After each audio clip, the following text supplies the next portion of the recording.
viewing of the presentation, please click on Maximize in the upper right-hand corner of the slide window and restore to return to normal view. Audio is being transmitted over the computer, so please have your speakers on and volume turned up in order to hear. Questions should be submitted to the presenters during the presentation via the question section at the right of the screen. It is important to note that all opinions and statements are those of the individuals making the presentations and not necessarily the opinion or view of IFP. This webinar is being recorded and will be available for access by IFP members within 1 week. At this time, I will turn it over to Angeliki with ILSI Europe. Thank you, Tamara. I would just like to talk about ILSI Europe, just to give you some information. So at ILSI Europe, we put relevant people together to agree on common scientific needs. We enter a new area where we're opening the science of food to new input, to the discussion, to everyone that can have a voice, and to all possible topics. We are good at enhancing collaboration and discussion between academia, industry, and public sector. We identify and tackling existing and emerging challenges in topics related to food and nutrition. And we also develop science of the highest quality and integrity. You can inspire our 22 task forces and expert groups. You can have a voice while 430 publications are drafted and published, and you can also co-create with industry, companies, and volunteer scientists. You can contact us at through our Twitter and LinkedIn account. You can find them on the screen, and you can also find more information in our website. For every for the microbiological food safety task force, you can always contact me. I put you here my email address, and for any other issue related to communication, you can contact our communication manager, Erin. Thank you very much.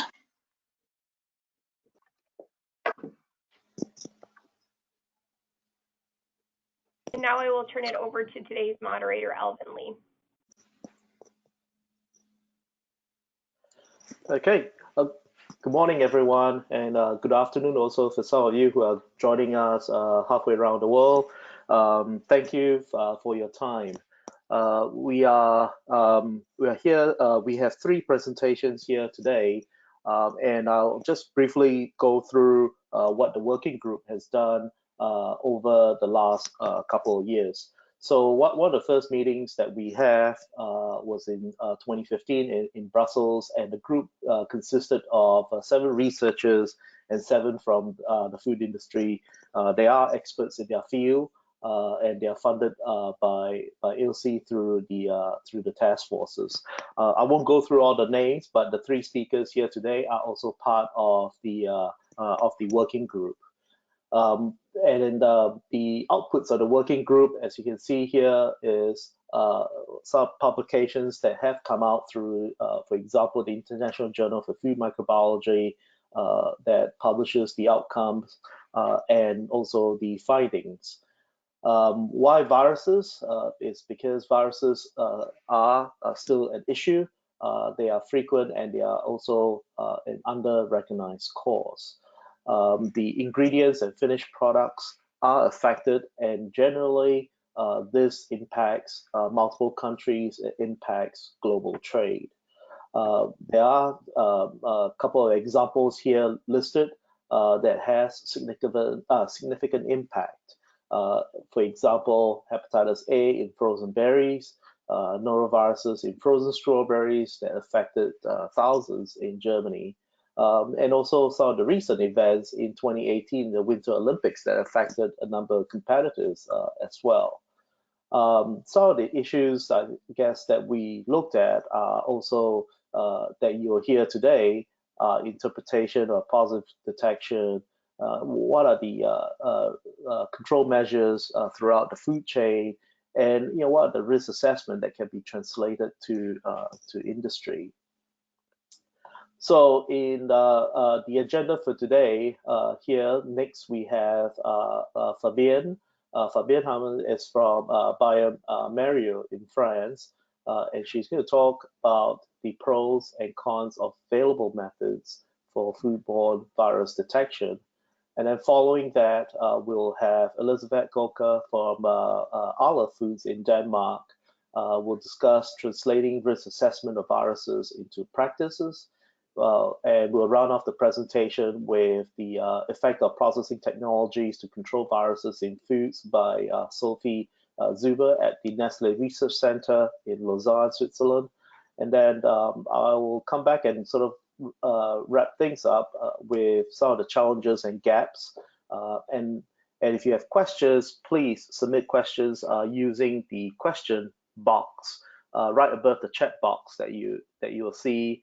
And we will address questions towards the end of the session. To Fabienne.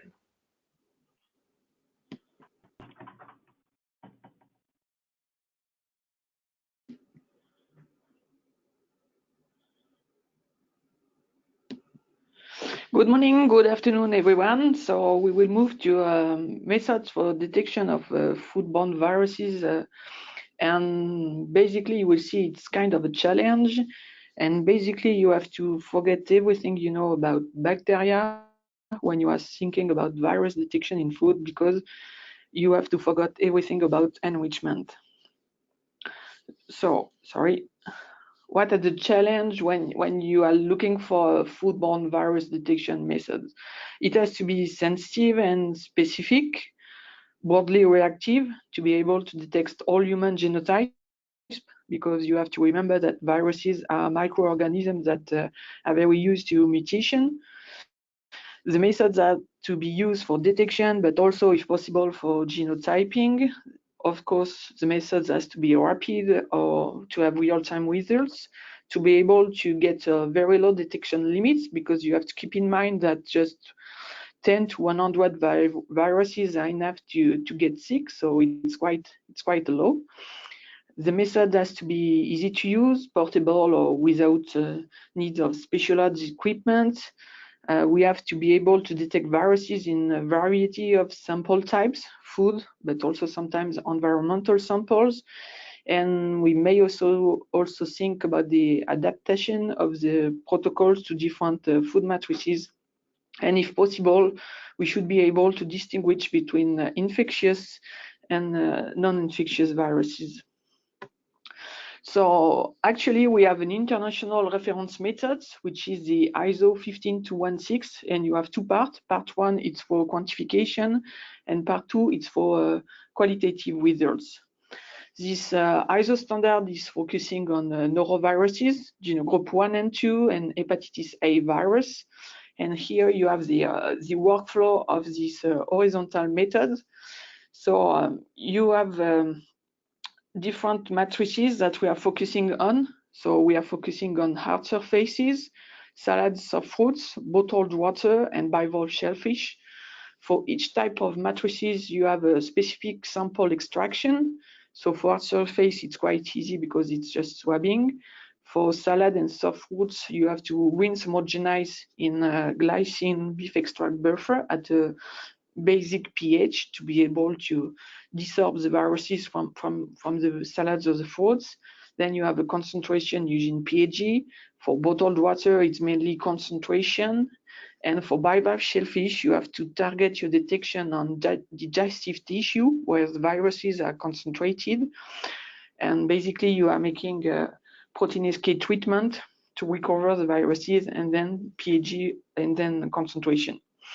So starting from 25 or about 1 liter of liquid, you are having, after the sample extraction, 100 microliters basically of volume, and then you are moving, at least you are moving to nucleic extraction. The nucleic acid extraction is based on the boob methods, which is based on the adsorption of nucleic acid on silica beads. And we are mainly using magnetic silica beads. And then after, once you have recover your RNA, you are moving to amplification, so RT-PCR, because it's RNA viruses. And this ISO methods is describing the real-time PCR for neuro and HepA. And then after, you will have information for the results interpretation. And you can move to conventional PCR and hybridization of sequencing to have more details on the genotype you may detect. As you can see, it's a quite complex method. So we have a process control that we are using in each sample to check that all the procedure is working fine. And we have also amplification control for the real-time part. So in this ISO method, you have a mandatory part, and this mandatory part describes all the controls needed to be sure that you have a reproducible and repeatable analysis, and to be sure that each step is working fine. So you have a virus process control to check the extraction efficacy, and you will be to have at least 1% of recovery.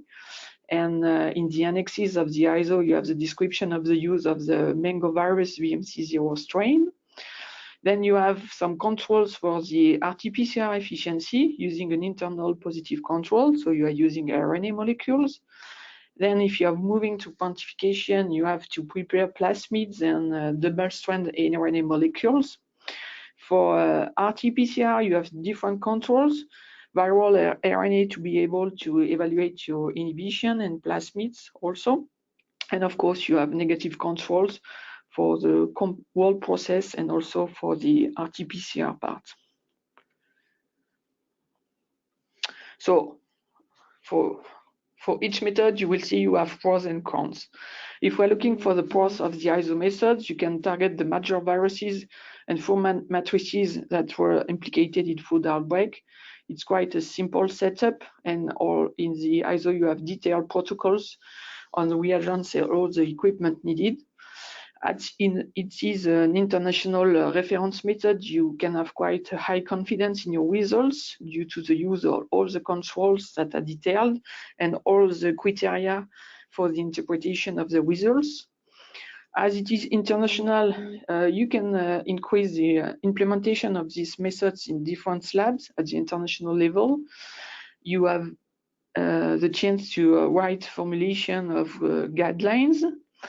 You can compare and evaluate your results between different labs, and now you have some proficiency testing that are available, especially for shellfish and berries.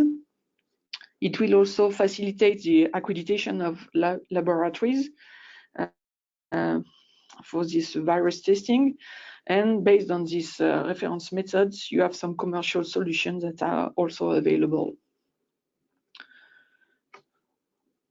But you have some cons. So of course, it's quite a complex method, so we for sure need to make some improvement. It does not include the description of the protocol for processed food matrices.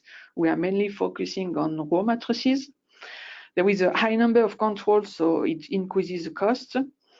This method does not enabling to distinguish between infectious and non-infectious particles, and it's quite a complex method.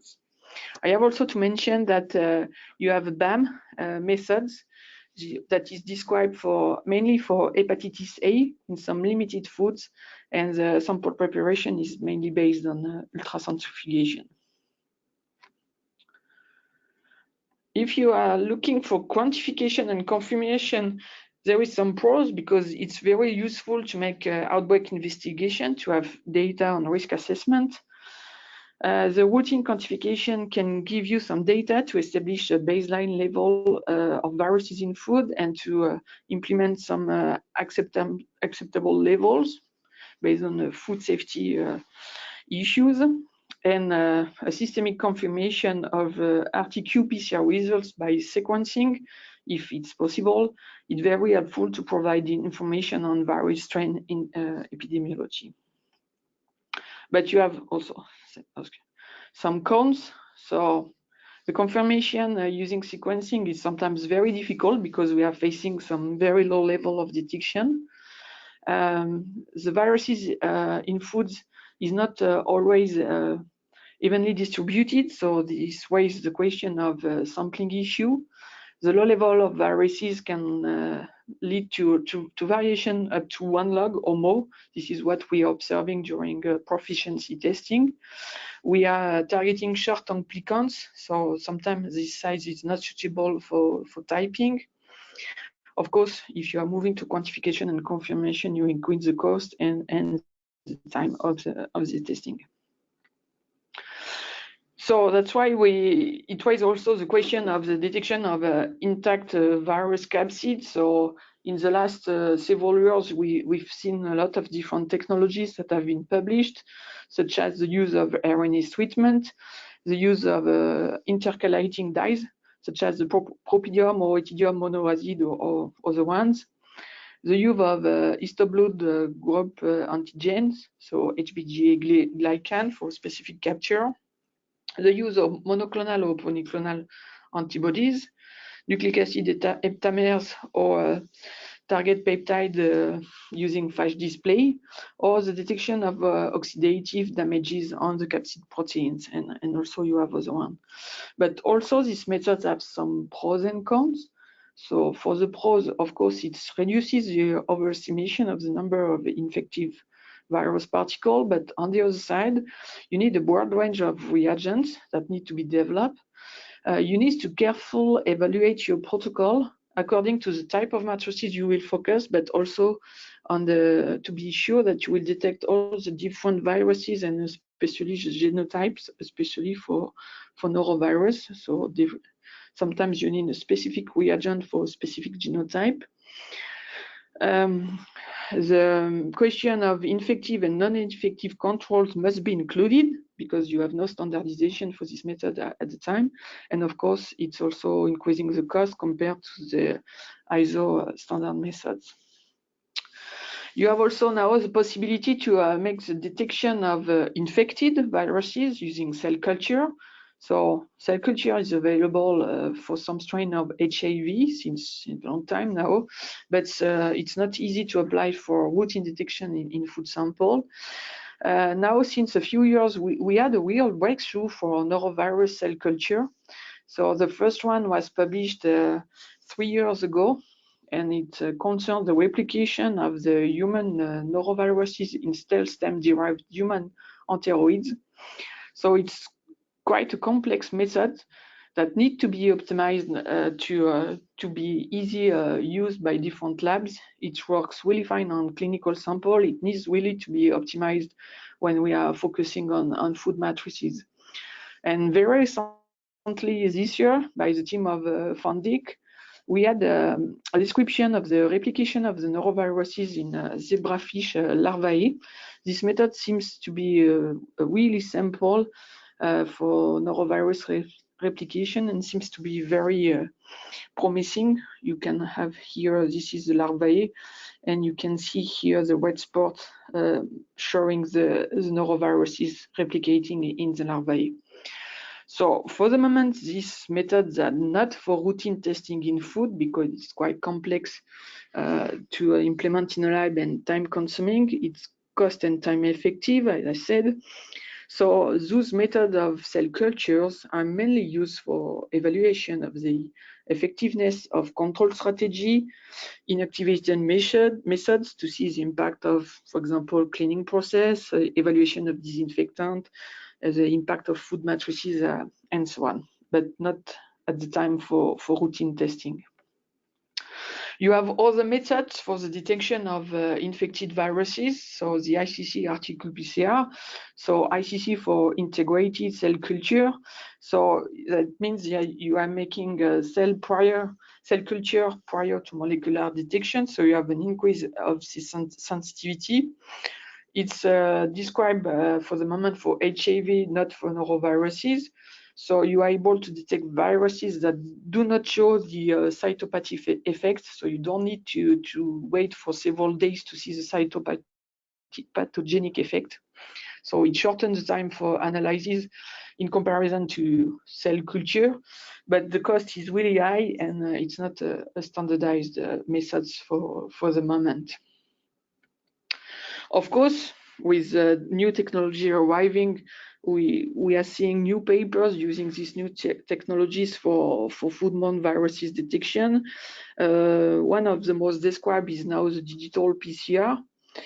So the advantage of digital PCR is you are reducing the overestimation of the number of infective particles.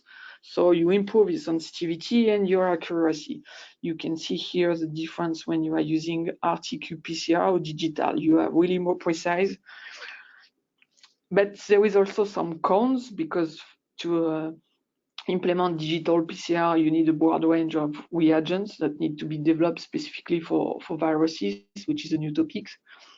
You need a careful evaluation of the protocol according to the type of matrices you are detecting, but once again, the matrices, because matrix effect is really important on digital PCR. Once again, you need controls for infectious and non-infectious particles, because this is the main issue than the ISO method. You make no differentiation between infectious and non-infectious. It increases the cost compared to the standard method again. And for the moment, one-step format, so that means a simple method, is not available for digital PCR for foodborne virus detection. Of course, we have these new technologies, the next generation sequencing. So we are seeing since, let's say, a year, a bit more than a year, some papers that start to be published for using NGS technology for foodborne viruses. It's a really new topic, so a lot of things to do again. But if we are looking at the pros of sequencing, is that you can identify the viral or the virome in comparison to microbiome, the virome identification of your sample. It provides you data to improve PCR assay, so it's tools to make more easy the more standardized procedures. It will improve the knowledge on bacterial and viral contamination. So I just cited the recent paper of Strubia team in Frontier Microbiology, which is an example of the norovirus diversity in sewage and oysters. And just an extract here, you can see by the different squares and different colors, you can see the diversity of viruses in the sewage samples.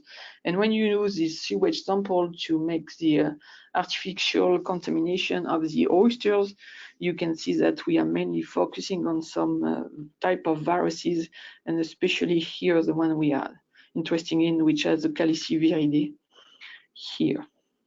So it's really interesting to use this new technology to improve our knowledge, and probably also to simplify the methods we are using for routine detection. Maybe in the future, because we are seeing more and more new technology using NGS arriving on the market, it could be used for analysis in let's say the next coming future. But also it has some cons. It will increase the cost and time for sample prep, at least for the moment. And for the moment, there is no standardized protocol, at least for foodborne viruses. So all the methods that I've been describing I described in the review that Alvin mentioned in the introduction. You can see that we have quite a large panel of methods. They are all using molecular biology. They have advantages and disadvantages. So that means for the moment we do not have a perfect method, and there is still a lot of work to do to move to a very easy, simple, routine method to implement for foodborne virus testing. Thank you.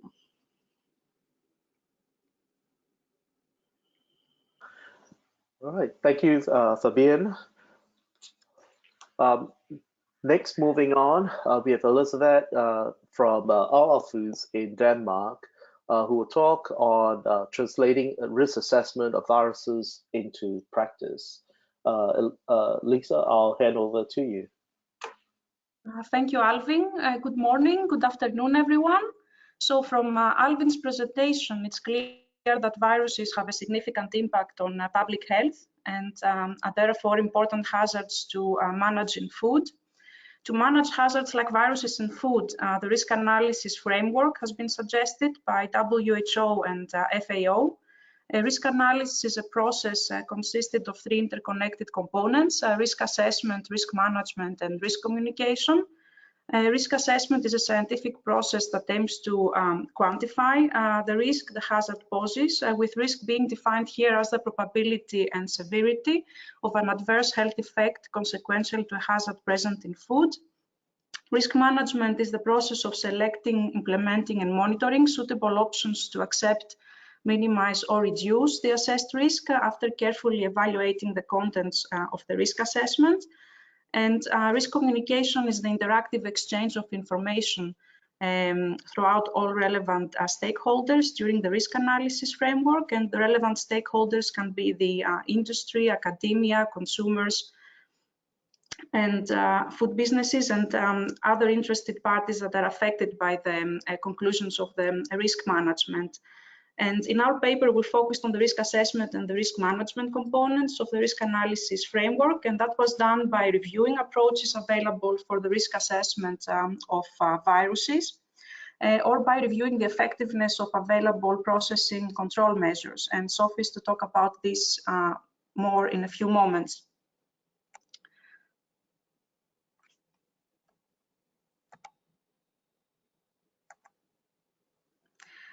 So there are 2 different approaches in estimating the risk in relation to viruses and other pathogens in food. A bottom-up approach that has as a starting point the hazard.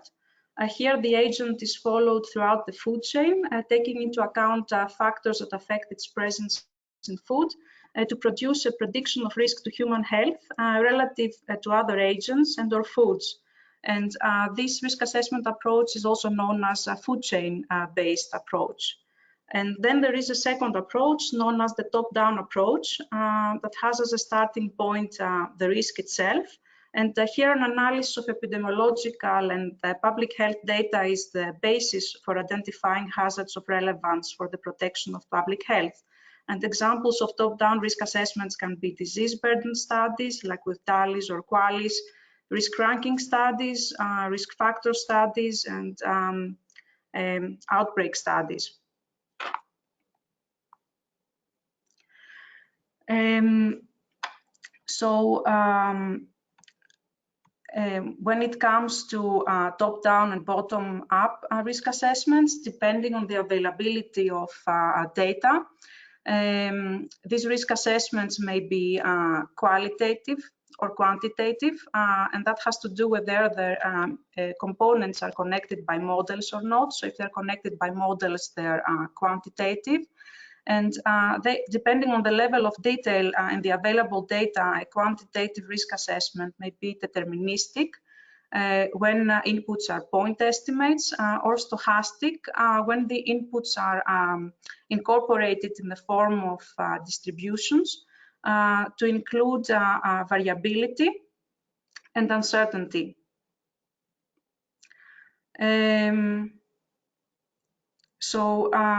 Risk assessment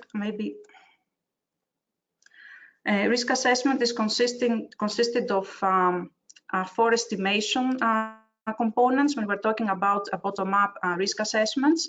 And the first step, hazard identification, aims to answer the question which hazards in food have the potential to cause an adverse health effect. And to answer that question, data is collected on the mode of production of a product, its formulation, potential routes of contamination, and the association of the product with specific hazards. In the second component, the exposure assessment, the aim is to assess the intake of the hazard through the specific food commodity in question. And to answer that question, data on the initial concentration and prevalence of the hazard are collected. And it is investigated whether the hazard increases, decreases, or remains stable over time, and whether there is a possibility of cross-contamination With regards to viruses, what is very special for bottom-up risk assessment is that there is no hazard increase over time, unlike bacterial risk assessments, because as we know, viruses cannot multiply in food. In the third step of bottom-up risk assessments, hazard characterization, the aim is to define the response to the hazard for different potential doses through food. And to do this, a dose response curve is built from epidemiological data, when possible, differentiating between the healthy and the susceptible population. And in the last step of the bottom-up risk assessment, risk characterization, the output of the exposure assessment and the hazard characterization part is combined to define the probability and the severity of the effect in relation to this hazard in food. Top-down risk assessments vary in their steps depending on the availability of data, but we generally see 3 to 4 estimation steps. The starting point of these risk assessments is the reported risk. In other words, the reported incidence of illness due to a hazard. And that can be found from epidemiological data, such as outbreak and notification data. In the second component of top-down risk assessments, the population risk is estimated. That's the actual or the total incidence of illness in a community. And that's found from the reported risk by using underreporting rates. Then in the third step, the proportion of cases in the community that are due to food is estimated. That is the foodborne risk. And a correction is done by means of source attribution, because there can be other sources than food, and that is the environment, travel, human-to-human transmission, or animal transmission. And data from this step can be used as such as incidence data due to food for risk ranking purposes, or after conversion to public health metrics like DALYs or QALYs. And in the case that there are more elaborate source attribution data available, there can be an estimate of risk due to a specific food or food commodity.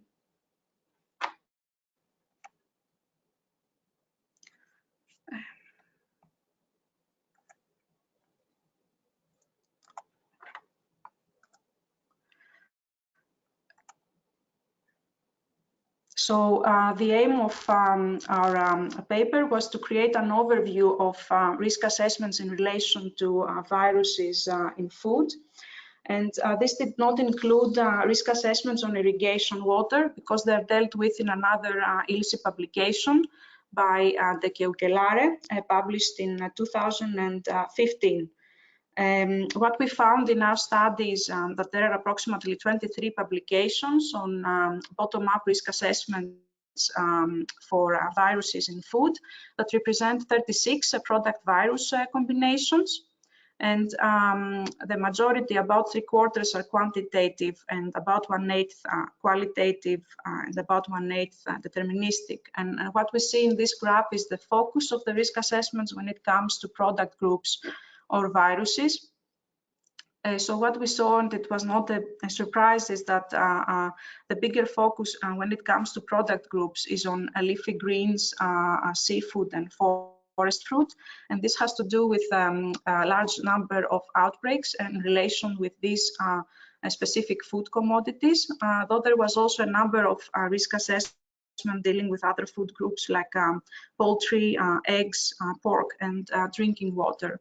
And when it comes to viruses, again, most of the risk assessments were focusing on norovirus and hepatitis A, because these are the most frequent causes reported in outbreaks in relation to viruses. But there was also a number of risk assessments with other viruses for which maybe there is not so much information at the time that we created the overview, like hepatitis A. Or it was unclear whether they're foodborne or not, like Ebola, who is not transmitted through food. And also there was a number of risk assessments on avian influenza.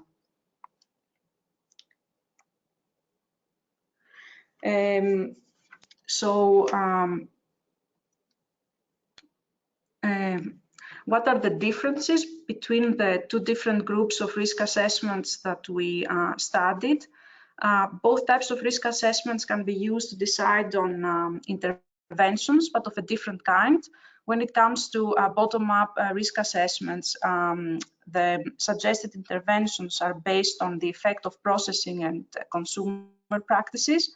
And in comparison, top-down risk assessments facilitate interventions based on risk factors or implicated vehicles in outbreaks or high-risk product pathogen combinations. Bottom-up risk assessments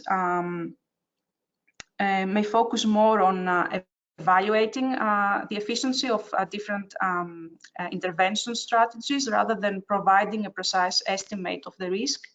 And it's the other way around for top-down risk assessments that can provide more accurate risk estimates, but cannot suggest as many interventions for producers.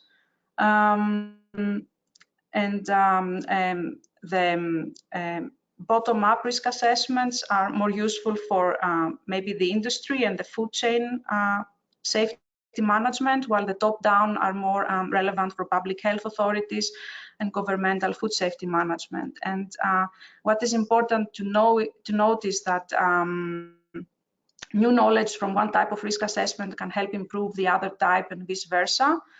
For instance, epidemiological data from outbreak investigations can be used in top-down risk assessments, and because they help identify high-risk product pathogen combinations or contamination scenarios, for which a bottom-up risk assessment is needed to identify interventions in the food chain. And similarly, a gap in knowledge in bottom-up risk assessment about dose response modeling may be narrowed down by a top-down risk assessment that aims to collect better quality epidemiological data from outbreaks.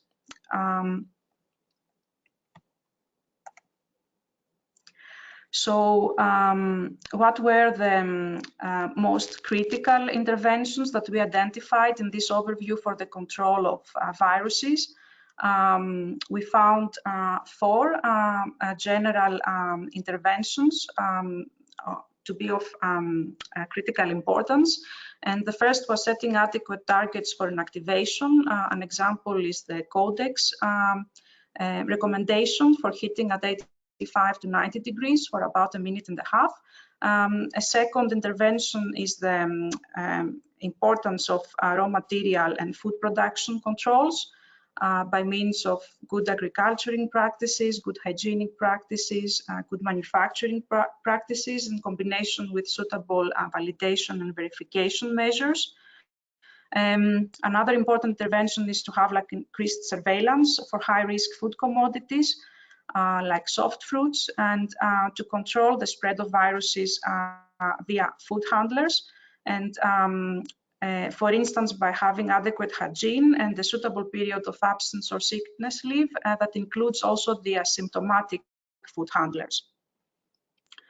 And this was my presentation, and I will give the floor now to Sophie, that will talk more about the different types of processing interventions in controlling viruses. All right, thank you, Lisa. So the next presentation is by Sophie Zuber from the Nesse Research Center in Switzerland, and she will discuss the effect of processing technologies to control viruses in foods. Again, if you have questions, please put them into the question box, and we will answer them at the end of the session. Sophie, over to you. Thank you, Alvin, and thanks Fabienne and Lisa for this introduction. I think I will be able to go through some of my slides quite quickly because some things have already been said. So I will just set the scene very quickly to show where validation of a process is most needed for the food industry. So which matrix process combinations need a validation. And then we'll go into how various inactivation studies are done and the challenges we have for validation. It's similar to the methods. Things are quite difficult and still need some research done for it to become as simple as for bacteriology. So this is just to show some of the raw materials that have been linked to alerts and outbreaks. It's shellfish, berries, and I just wanted to mention dates because there have been outbreaks with dried dates in the last, quite recently, in the last 2 years, and this is sometimes something more dry food that we don't associate with viruses, but that also can be of an issue.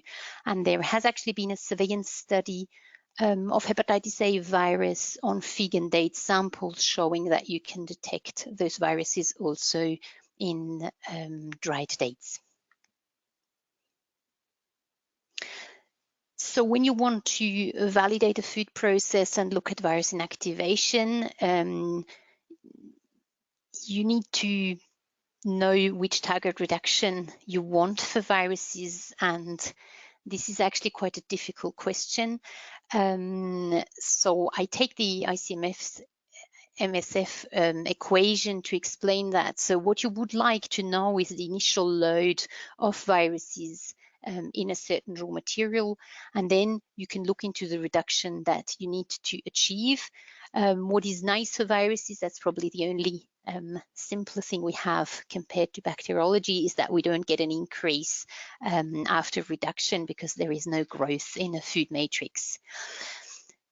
The problem with already the H0 is that prevalence, virus prevalence, and this Fabienne explained very well, is based on detection by qPCR. So where you don't necessarily know how many infectious viruses you have, and also that the reduction that you might want to see in inactivation studies is for norovirus based on surrogates. And also that validation data will be from lab scale studies only, as there is currently no way to do inactivation studies at pilot or industrial scale. We'll get back to that in a moment. This Fabienne touched upon, so I don't need to say that, but basically there has been a big step in 2016. So norovirus, human norovirus, is now culturable. However, as Fabienne said, still not in routine. And I just mentioned another publication if you want to do more reading in this domain. This is a very nice paper that shows for the first time to use this cultured noroviruses for inactivation studies here using increased chlorine concentrations.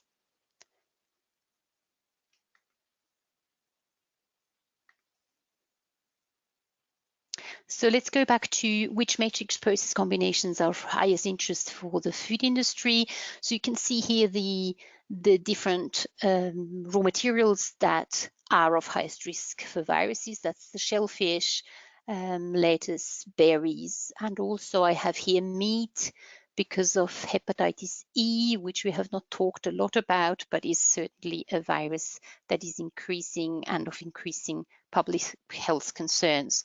So different methods are used to treat or process those matrices. You can see those on the right next to the raw materials. And what we've done in the paper that we developed with the expert group is to try and write together everything or most of the things that is available on those different processes that are applied to those raw materials. Now, for the challenges of inactivation studies for viruses is certainly the pathogen versus surrogate for norovirus, as for the moment in food we cannot use human norovirus. We rely on surrogates. Often you will see in publications the use of murine norovirus, that's a mouse norovirus, feline calicivirus, or more recently Tourlaine virus. For hepatitis A and hepatitis E, we have culturable cell culture adapted strains. Now I will briefly go into some of the processing technologies that are applied and where we have some data on virus inactivation. And the first one is thermal processing, because it needs to be said that certainly cooking or applying heat to a food is the safest option to get rid of the virus risk. And you can see that here, that quite a few studies have looked at inactivation in water, spinach, berry puree, etc. And what will be very interesting in the future is you can see at the bottom the first inactivation with human norovirus in stool, but you see how the values, the log reduction that you have here for the surrogates will compare with the real human norovirus. Maybe just out of some technologies, I would like to mention high pressure processing, because this is something that there are quite a few publications out to show that HPP works quite well in virus inactivation. You here have an example of inactivation of murine norovirus in strawberries and blueberries. Interesting is the matrix effect that we don't understand at the moment, but it shows that the food matrix can have an effect on how much inactivation you get for a certain virus.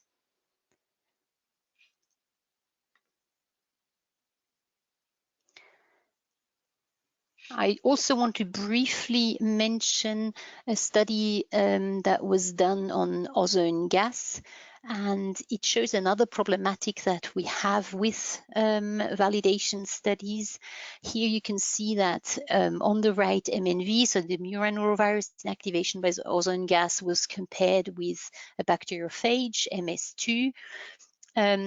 This was done to find a bacteriophage that potentially could be used for pilot scale trials, because especially with this technology, for example, a lab scale study with 2-3 berries in a very small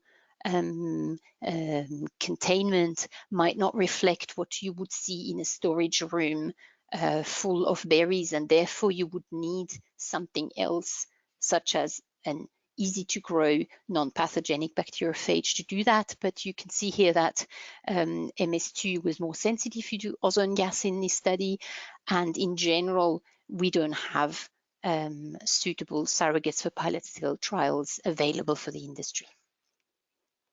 So this is just a summary of the processing options and their efficacy to reduce the virus risk. This is directly from the paper. So as I just mentioned, thermal and high pressure shows sometimes high inactivation of viruses. All the other interventions usually give low reduction on most surrogates tested. Maybe there's just the light-based technologies that have to be mentioned separately, because you can get high inactivation in clear liquids, meaning that, for example, UV works very well for virus inactivation in water, but not necessarily on a food on a complex food surface.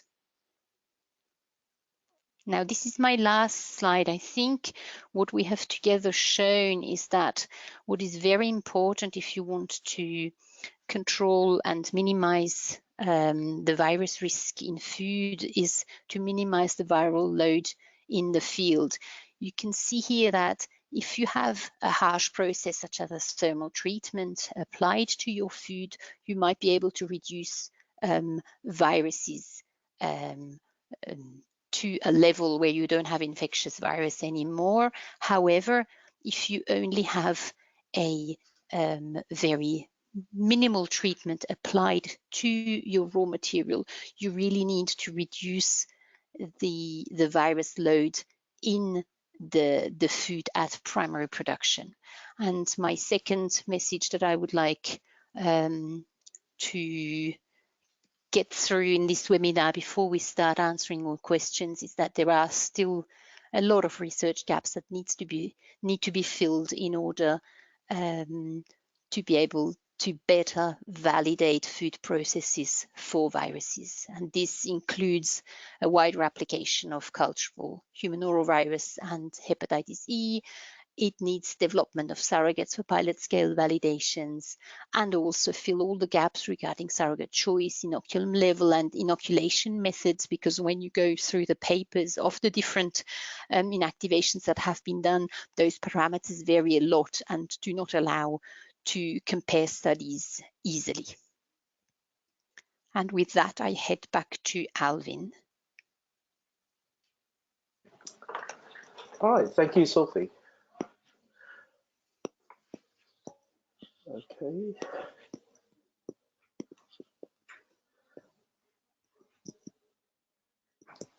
Okay, so I just want to sort of finish with a quick sort of wrap up on some of the points being touched by the presenters. As you can see, I think the one of the main things was noroviruses was cultured in 2016, and then you've seen a couple of publications that describes the growth of noroviruses in a culture system.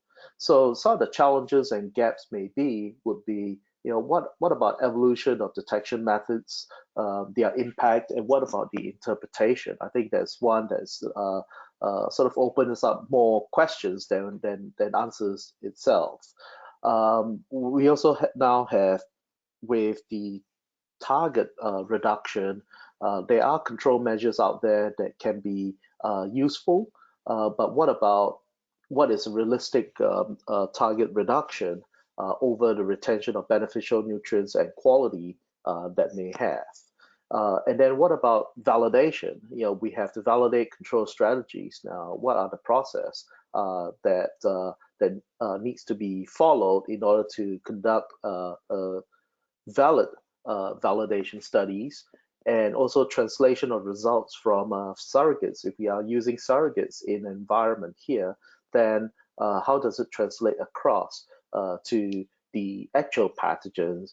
And does evolution sort of plays a role in terms of how effective they are, or how deficient they may be over time?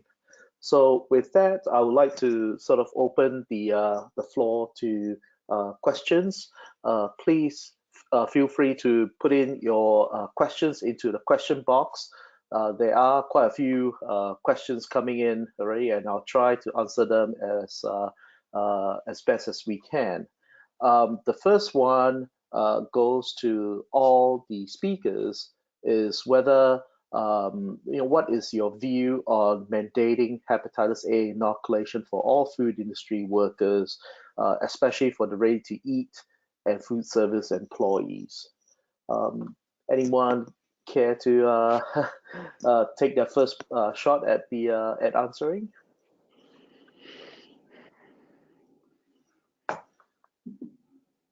So this is in regards to hepatitis A vaccination. Or maybe I can say something here. Well, hepatitis A vaccine is a very good vaccine that protects people.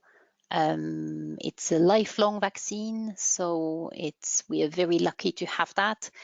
And indeed, I mean, the more people are vaccinated, the less hepatitis A will create outbreaks. So especially food handlers who will touch food, etc., would benefit from being vaccinated against hepatitis A, because hepatitis A is really can be a very nasty disease, and it is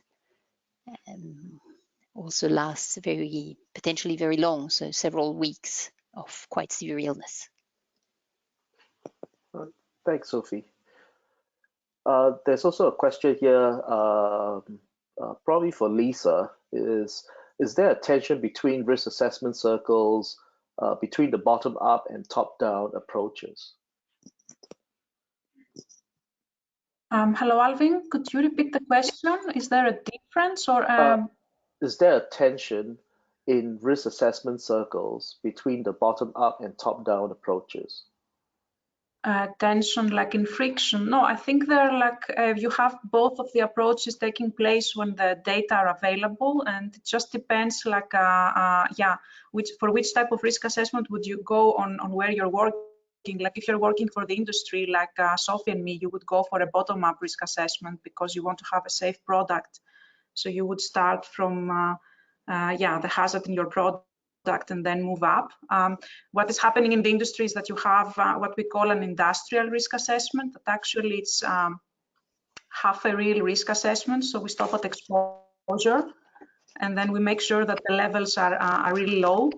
So yeah, so I wouldn't say that there is a friction, and I would not think that data from one type of risk assessment are used to start another one. Like usually first you have the epidemiological risk assessments and you see what are the high risk product pathogen combinations like viruses in berries and produce, and then you start doing a bottom-up risk assessment and see how you can control the viruses with different processing approaches. Yeah. Okay. And there's also a question here about comment on new emerging viruses that are recently discovered, for example, circoviruses with potential for foodborne transmission. And I think that can also relate back to hepatitis E as well. So any of you want to take on that question? I don't think it's directed to anyone. It's on new emerging viruses.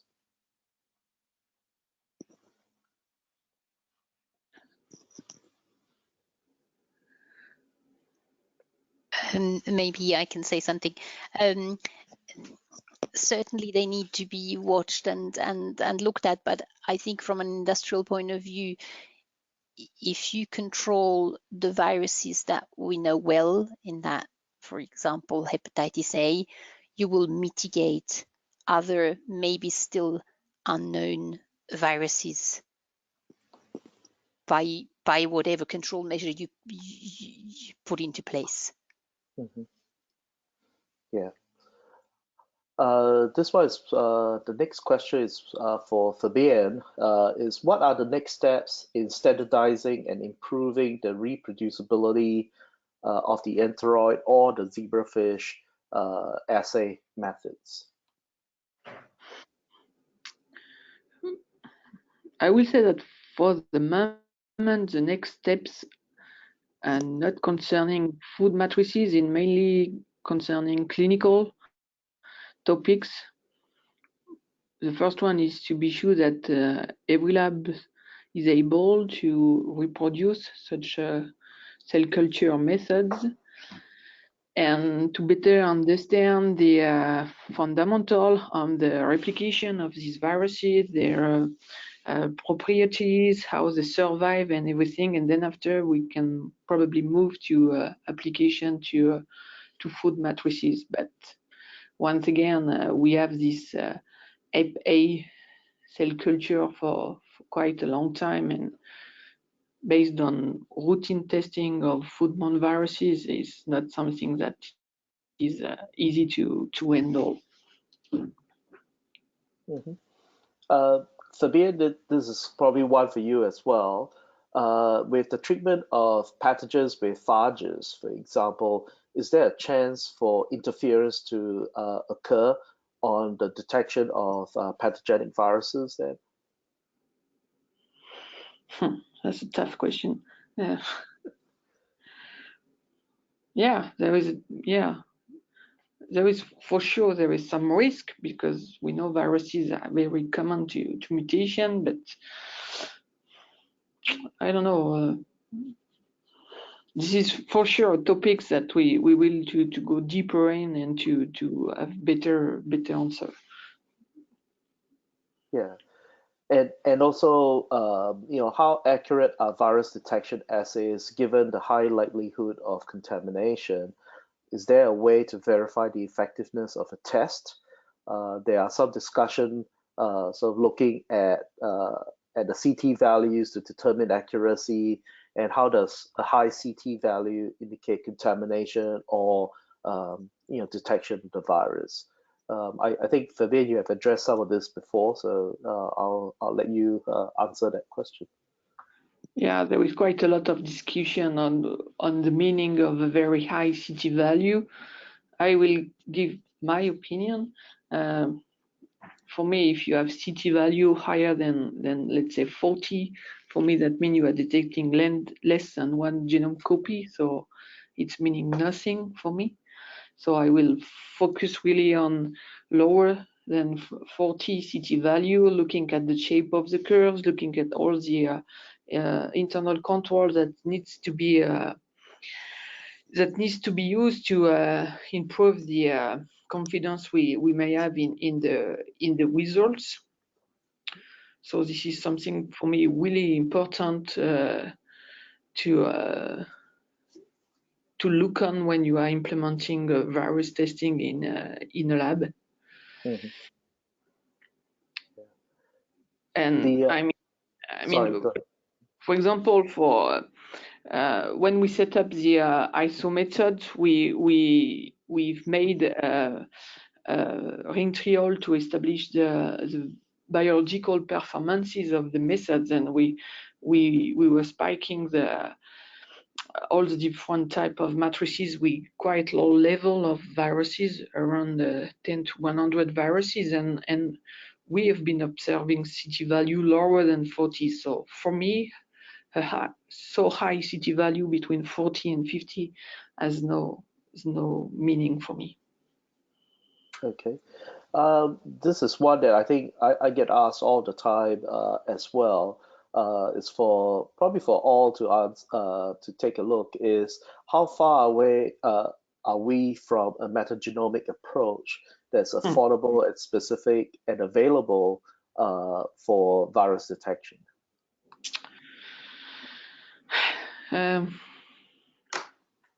Honestly, it's a beginning for bacteria field. Now things are moving faster and faster, so I will say, I mean, lots of different research team, public or private research team are working on this field. So in less than 5 years, I think we should see available, easy, simple metagenomic protocols on the table. And looking at the standardizations part, at the ISO level, there is an ISO group working on the standardization of NGS, global NGS methods. So probably I will say that maybe I am optimistic, but then in the next coming 5 years, we should see some very nice new technology. Mm-hmm. Yeah. Sophie, I think this one is for you. Is surprising that ozone gas has such a modest effect. Is there understanding of why this is the case, and how we expect any substantial differences with chlorine dioxide or ethylene oxide gas? Okay. Modest maybe, but most technologies give around, I mean, if you see already a 2 log reduction, it's not so bad for viruses, and sometimes it's actually difficult to see much more than a 2.5 or 3 log reduction because of your virus stock and how the inactivation study runs. So this needs to be given a careful interpretation when you say this is low. Also, that ozone study could probably be improved because it was just done with some ozone concentration and sometimes, and there could be more work done on, for example, longer. We saw that if you have a longer exposure at quite low ozone levels, that gets a better inactivation. So these process parameters could be played with.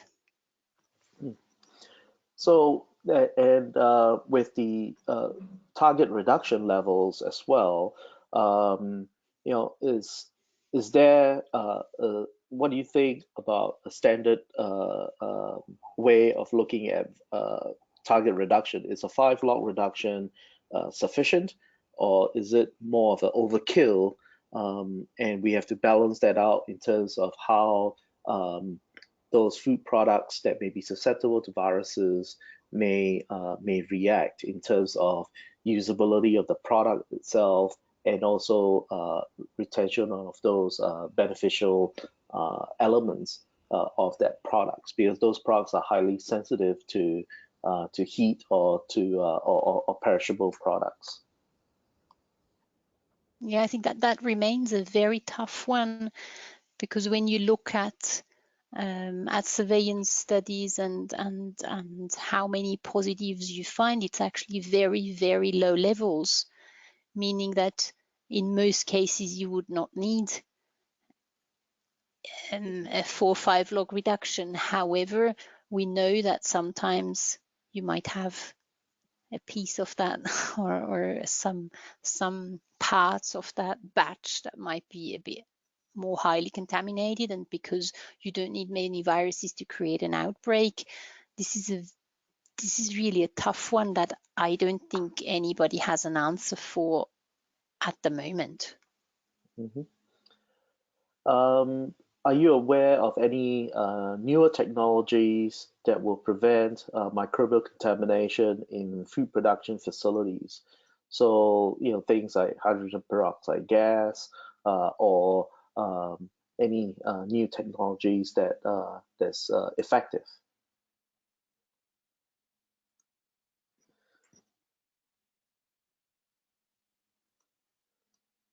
I'm not sure. Well, in a food facility, I'm not sure we need a really new technology. It's if the basic hygiene is in place, you should be able to control viruses, and that starts with very basic hand washing, etc. If that is done properly and every time, then, for example, berries should not get contaminated in the first place. Mm-hmm. There's a question here as well on what do the panel think about rotavirus as a foodborne virus? Is it a good model for studying intervention efficacy, as several strains can be cultivated? In that case, there would be no need for a surrogate strain. Yeah, I know that rotavirus has got also distinct categories as well between human and animal origin or bovine origins, but I'll let the panel answer if rotavirus is a foodborne as a foodborne virus.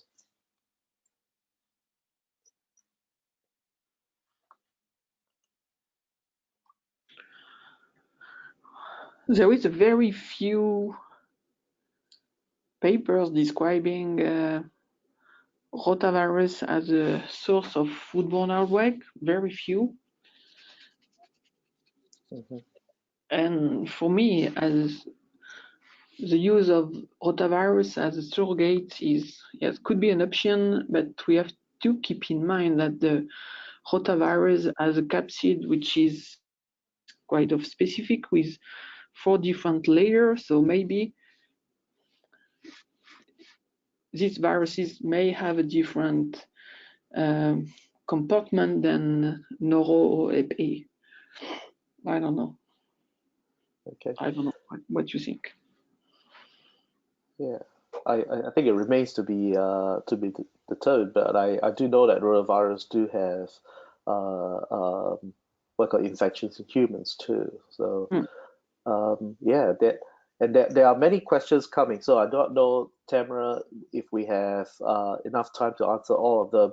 But I thought one of this could be an interesting more, one. Alvin, and then and then we can always download the rest of the questions and try to answer offline, and we can always post those as a PDF with the recording as well. Okay. So I'd go another 2 or 3 questions. Yeah, so one question here is in regards to the Android and zebrafish methods, is there a clear advantage of one over the other?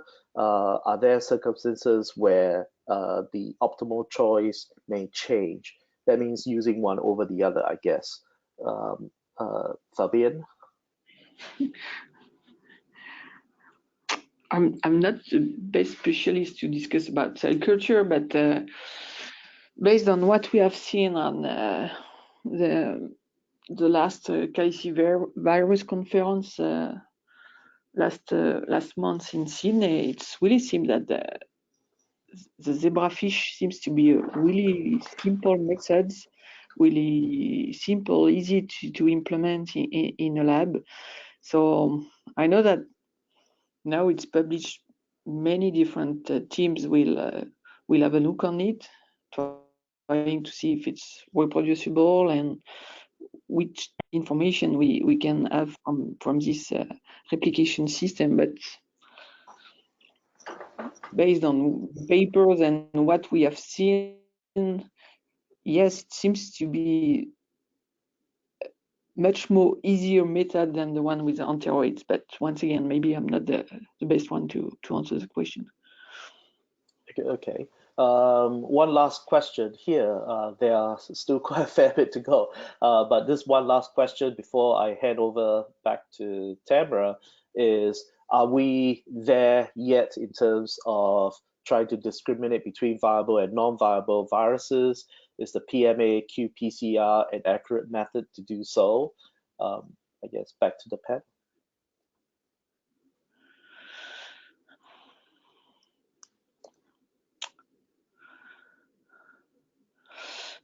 For the moment, we have the ISO methods. So even if we do not make any differentiation between viable and non-viable, we have to keep in mind that we are speaking about human enteric viruses. So if you have norovirus RNA in your sample, it's coming from somewhere. So that means once in a time in your process, your food has been in contact with human feces. So that's a point we have to keep in mind. And honestly, to have really a standardized methods, viable detection methods for foodborne viruses, I mean, we are not there for the moment, because each time we are finding a new approach, especially for noroviruses, we are facing the issue of genetic diversity, and sometimes we have a very nice methods for working for G1 and not for G2 or the opposites, and sometimes it's good for noro and not for EPA. So we're still working on to find a combo to be able to have the perfect methods for noro and EPA at the same time. All right, thanks, Fabian. I will hand over the control back to Tamara and Angeliki to see if they have final closing comments. I would just like to thank you. Yeah, I'm sorry, Tamara. No, go ahead. Go ahead, Angeliki. Yeah, I would just like to thank all the speakers for the very interesting presentation, and all the attendees for the questions and the interesting discussion we had afterwards. Thank you all. Yes, and thank you for supporting the webinar, the ILSI committee and the task force. And that concludes today's webinar. Again, thanks to the speakers and moderator. And again, this will be posted within 1 week on the IAFP website for IAFP members. Thank you. Thank you. Thank you. Thank you. All right. Thanks, Tamara.